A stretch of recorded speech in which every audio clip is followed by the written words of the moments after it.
रवीना जी तनी कभी तनी साइड हो जा तनी हट जा तनी साइड कोनो लड़की के देख के कोनो लड़का कहता कि दुनिया में सबसे मिलनी हे रवीना जी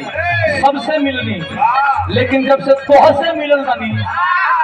तब से हमार दिल का जौन वैलिडिटी बा अब लेवल बा रिचार्ज खत्म होके वाला ना हो नहीं तनी हमारे बात पर ध्यान दिया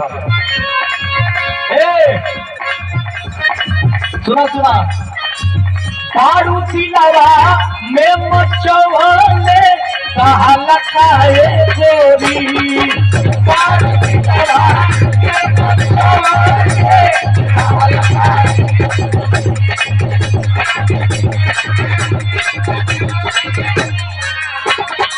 सुना भाई हाथ पीट पढ़ता पारू तिलावा में मचवले कहला काए गोरी जनवा मारे हलका हलका हसल काए गोरी जनवा मारे हलका हलका हसल काए गोरी चवने कहला काए गोरी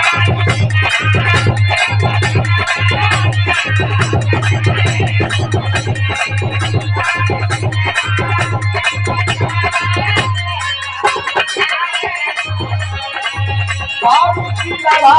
में मचवने कहला काए गोरी जनवा मारे हलका हलका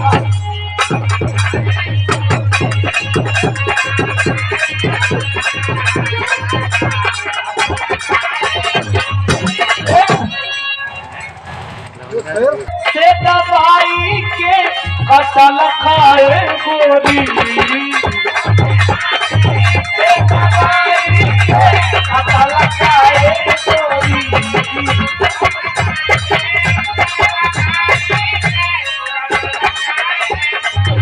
जब से देखले बानी ओठता से दवाई के कटल खाए गोरी जनवा मारे हलका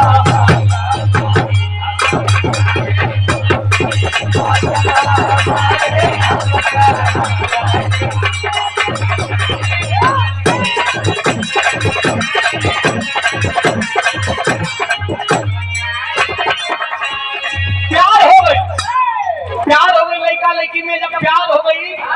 तब बात ये पार से वो पार हो गई जब पार हो गई तो लड़का तन की मन मान गई मन जान करू काहे मान रहो काहे कि लड़का तन की सब पतरा गई और लड़की तनी मोटा गई जब मोटा गई तो गणना कब बैठाओ जला 50 किलो 60 किलो 50 किलो 55 किलो आने खूब 50 किलो 70 किलो अब 50 किलो 1 क्विंटल ई गणना ना हो बैठी ना बैठी तब देखो मन मरले वाले कहीं ना तरह हो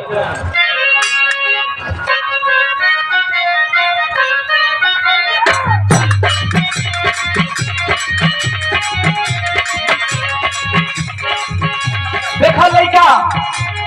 मन मरले बा जब लड़का मन मरले बा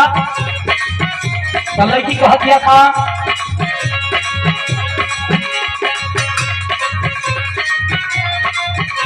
अरे मारन मन मन अरे मारन मन सब तोहरे बदन बोला था फरमाइश बहा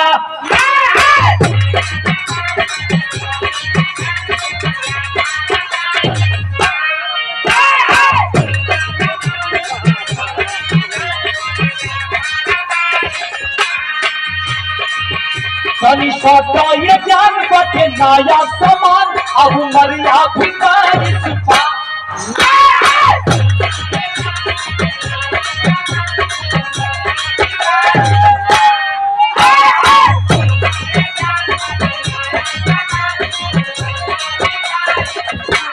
हो तो बोले रे ना ते मोहम्मद